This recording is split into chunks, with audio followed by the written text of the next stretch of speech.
আমরা মায়েরা তো সবার কথা ভেবে সবসময় সব রকম কিছু রান্না করে থাকি, কিন্তু নিজের যখন কোনো স্পেশাল দিন আসে সেই কথাটা আমরা ভাবতেই পারি না, মানে ভাবতে চাই না। কিন্তু কেন ভাববো না বলো তো?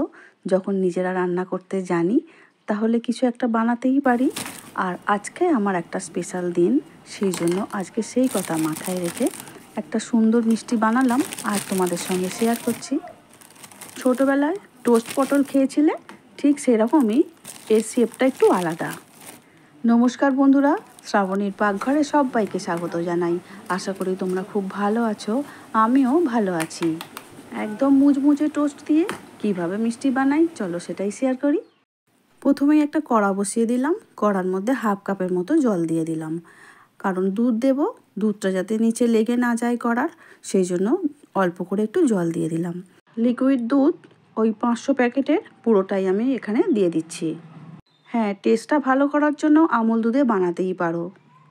দুধ দেওয়ার পরে ভালো করে হাতার সাহায্যে একটু নাড়িয়ে চাড়িয়ে নিচ্ছি, কারণ দুধটাকে এবারে আমাদের ফুটিয়ে নিতে হবে। আর দুধ খুব ভালো করে ফুটে উঠলেই কিন্তু চিনিটা দিয়ে দিতে হবে। মিষ্টিটা একদম তোমাদের স্বাদ অনুসারে দেবে। আমিও কিন্তু ওই ছোট্ট বাটির 2 বাটি চিনি দিয়েছি। চিনি দেওয়ার পরে দুধটা তো অনেকটাই পাতলা হয়ে যায়, সেই জন্য আবার চিনিটা গুলার পরে ভালো করে জাল দিয়ে নিয়েছি দুধটা, আর অনেকটাই দেখছো কমেও এসেছে। এবারে 2টো এলাচ মুখ ফাটিয়ে এর মধ্যে দিয়ে দেব দুধের মধ্যে, তাতে করে গন্ধটা খুব ভালো হবে মিষ্টির, সেই জন্য আবারও একটু নাড়াচাড়া করে নিচ্ছি। দেখতেই পাচ্ছ এবার দুধটা অনেকটা ঘন ঘন হয়ে এসেছে। ঠিক এই সময় টোস্টগুলো দুধের মধ্যে দিয়ে দেব। দুধের মধ্যে দেওয়ার পরে হাতার সাহায্যে একটু হালকা করে ঘুরিয়ে নিতে হবে, আর খুব তাড়াতাড়িই কিন্তু দুধটাকে শুষে নেবে। কেন জানোই তো, টোস্ট পাউরুটির মতনই, পাউরুটি যেমন নরম, এটা একটু ক্রিস্পি হয়, আর সেই জন্য এরা দুধ খুব তাড়াতাড়ি শুষে নেবে। সেই জন্য দুধের মধ্যে কিছুক্ষণ আমি রেখে দেব আর জাল করে নেব। এবারে দিয়ে দিলাম 2 চামচের মতো ঘি। ঘিটা দেওয়ার পরে আবারও হাতার সাহায্যে একটু নাড়াচাড়া করে নেব। টোস্টগুলো কিন্তু নরম হওয়া শুরু হয়ে গেছে, দেখেই নিশ্চয়ই বুঝতে পারছো আগের থেকে সাইজে কিন্তু অনেকটা করেই বড় হয়ে আসছে। বাড়িতে আগে থেকেই ছানা ছিল বেশ কিছুটা, সেই ছানাও 4 চামচের মতো দিয়ে দিচ্ছি। যদি মনে হয় ছানাটা দেব না, গুঁড়ো দুধও দিতে পারো। আমি গুঁড়ো দুধটা এখানে দিলাম না, ছানাটাই দিয়ে দিলাম। ছানা দেওয়ার পরে মিষ্টিটা অনেকটা ঘন ঘন হয়ে আসবে, তখন কিন্তু দারুণ টেস্ট হয়ে যায়। বাজারের মিষ্টি সে তো অনেক রকম কিনে খেয়েছো, একবার আমার মতো করে টোস্ট দিয়ে মিষ্টি বানিয়ে দেখোই না।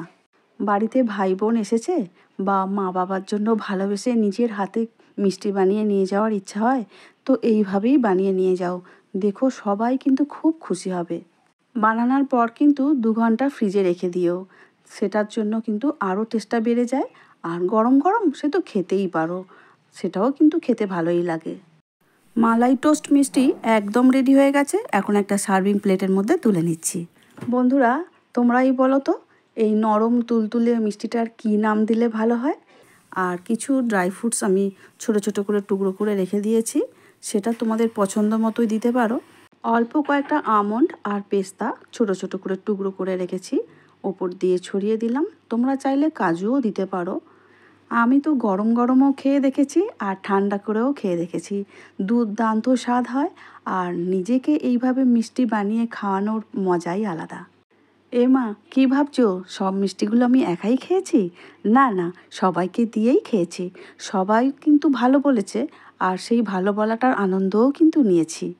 অল্প করে একটু কেশর ছড়িয়ে দিচ্ছি, এতে করে মিষ্টিটা দেখতেও সুন্দর হবে আর গন্ধটাও খুব ভালো হবে। নিত্য নতুন এই ধরনের রেসিপি পেতে আমার চ্যানেলটিকে অবশ্যই সাবস্ক্রাইব করে রেখো, পাশে থাকা বেলটা অবশ্যই প্রেস করে দিও, যাতে নতুন রান্না যখনই ছাড়বো সবার আগে তোমাদের কাছেই পৌঁছে যাবে। আজ তাহলে আসছি, দেখা হবে অন্য দিন নতুন কোনো রেসিপি নিয়ে। সবাই খুব ভালো থাকবে, সুস্থ থাকবে। এতক্ষণ আমার ভিডিওটা দেখার জন্য অসংখ্য অসংখ্য ধন্যবাদ আমার সব বন্ধুদের।